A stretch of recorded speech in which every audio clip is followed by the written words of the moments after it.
नमस्कार।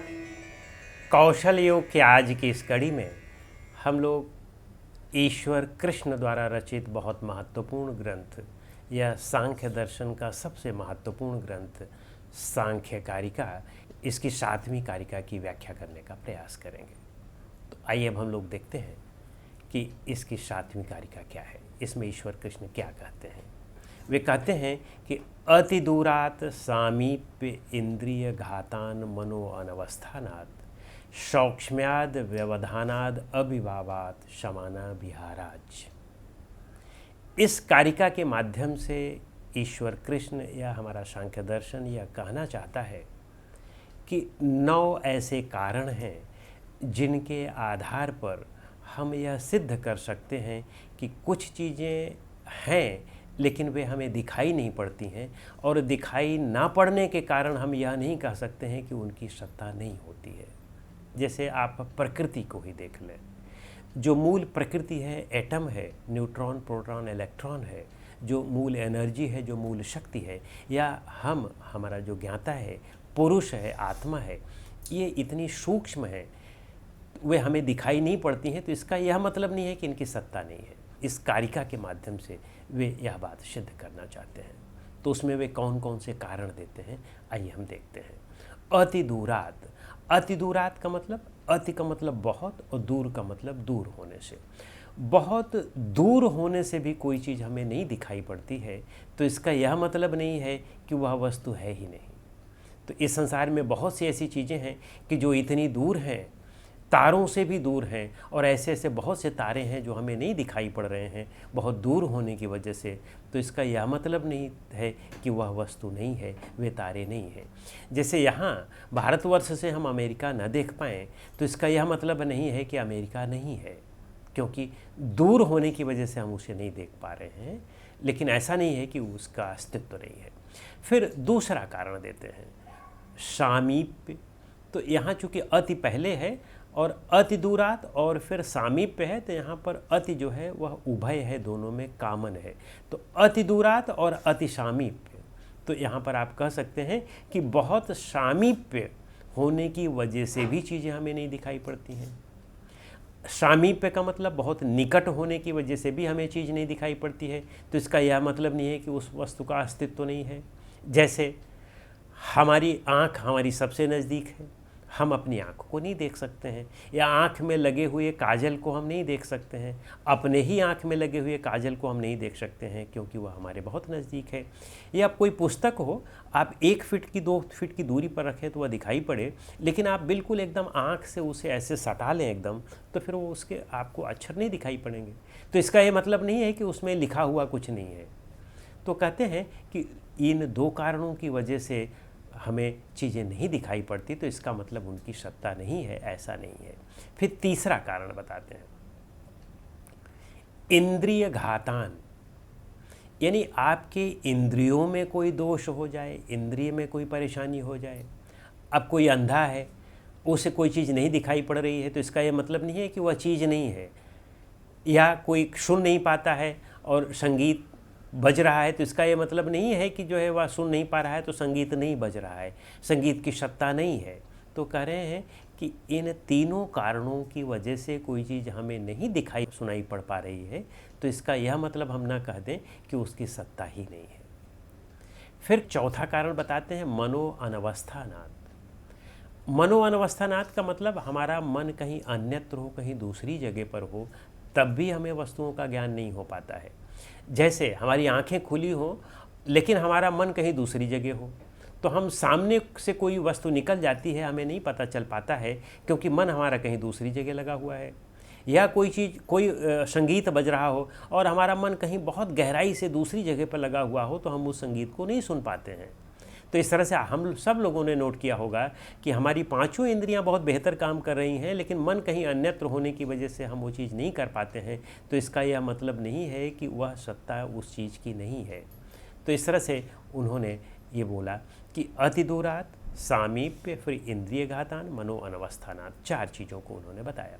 फिर इसके बाद 5वीं को बोलते हैं सौक्ष्म्यात।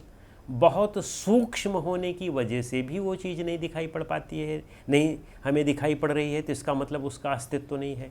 जैसे एटम है, न्यूट्रॉन, प्रोटॉन, इलेक्ट्रॉन है, या जो आपसे सबसे अंतिम सत्ता परमाणु है, वह नहीं दिखाई पड़ पा रही है, अणु परमाणु नहीं दिखाई पड़ पा रहे हैं, तो इसका मतलब यह नहीं है कि उनकी सत्ता नहीं है, लेकिन वे सूक्ष्मता की वजह से नहीं दिखाई पड़ पा रहे हैं। फिर कहते हैं व्यवधानात, एक अगला कारण देते हैं छठवां, कि व्यवधान होने की वजह से भी हम नहीं देख पाते हैं। जैसे बीच में दीवार पड़ जाए, तो दीवार के उस तरफ अगर कोई खिड़की ना हो तो उस तरफ कौन है, क्या हो रहा है, ये तो इसका हमें ज्ञान नहीं हो पाएगा। लेकिन इसका ये मतलब नहीं कि उसके उस पार कुछ हो ही नहीं रहा है।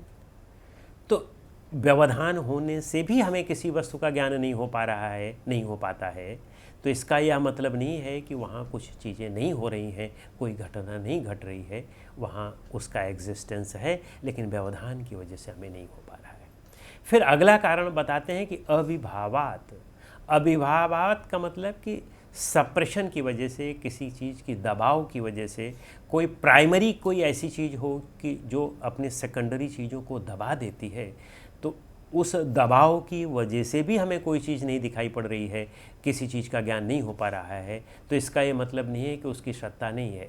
जैसे दिन में हम तारे नहीं देख पाते हैं, क्योंकि सूरज का प्रकाश उन तारों को दबा देता है, सूरज का तेज प्रकाश उन तारों को दबा देता है, तो हम तारों को नहीं देख पाते हैं, तो इसका यह मतलब नहीं है कि तारे नहीं हैं दिन में। तारे तो हमेशा 24 घंटे हैं, लेकिन दिन में सूरज की प्रकाश की वजह से वो तारे नहीं दिखाई पड़ पा रहे हैं, तो इसका ये मतलब नहीं है कि उन तारों की सत्ता नहीं है। तो एक अभिभव या दबाव के कारण भी ऐसा हो जाता है। फिर अगला कारण आठवां बताते हैं कि समाना विहारात, समान चीज़ों में मिल जाने की वजह से भी, अभिहारात का मतलब मिल जाने, समान चीज़ों में मिल जाने की वजह से भी हमें उस चीज़ को नहीं हम कर पाते हैं, तो इसका यह मतलब नहीं है कि वह चीज़ उसमें नहीं मिली है या उसकी सत्ता नहीं है। जैसे एक गिलास पानी हो और उसे आप एक बाल्टी पानी कोई बगल में भरा हुआ है, उस एक गिलास पानी को उस बाल्टी में डाल दें। अब हम आपसे ये कहें कि उस गिलास के पानी को आप निकालें, तो उस गिलास के पानी को जो पहले था वह तो निकल नहीं सकता। अब आप दूसरा अगर निकालेंगे तो वह दूसरा पानी निकलेगा। तो इसका यह मतलब नहीं है कि हमने उसमें पानी नहीं डाला या हमारा पानी उसमें नहीं गया, उसकी सत्ता है उसमें, वह उसमें स्थित है, लेकिन अब हम उसको अलग नहीं कर सकते हैं, क्योंकि समान से समान की चीज़ों में मिलाने पे फिर अलग नहीं हो पाता है। तो इस तरह से 8 प्रमुख कारण हुए।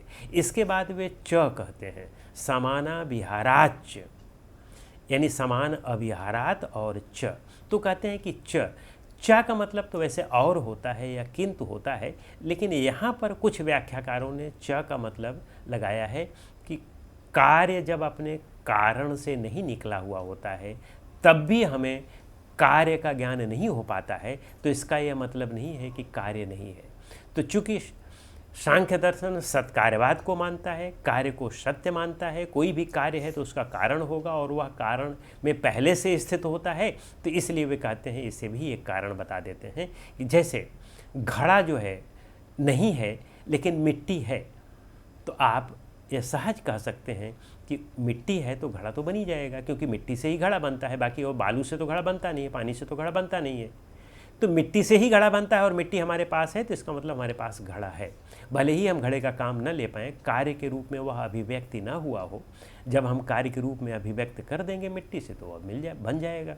तो इस तरह से कार्य का कारण में स्थित होना और इस वजह से कार्य का न दिखाई पड़ना, इसका यह मतलब नहीं है कि कार्य की सत्ता नहीं है।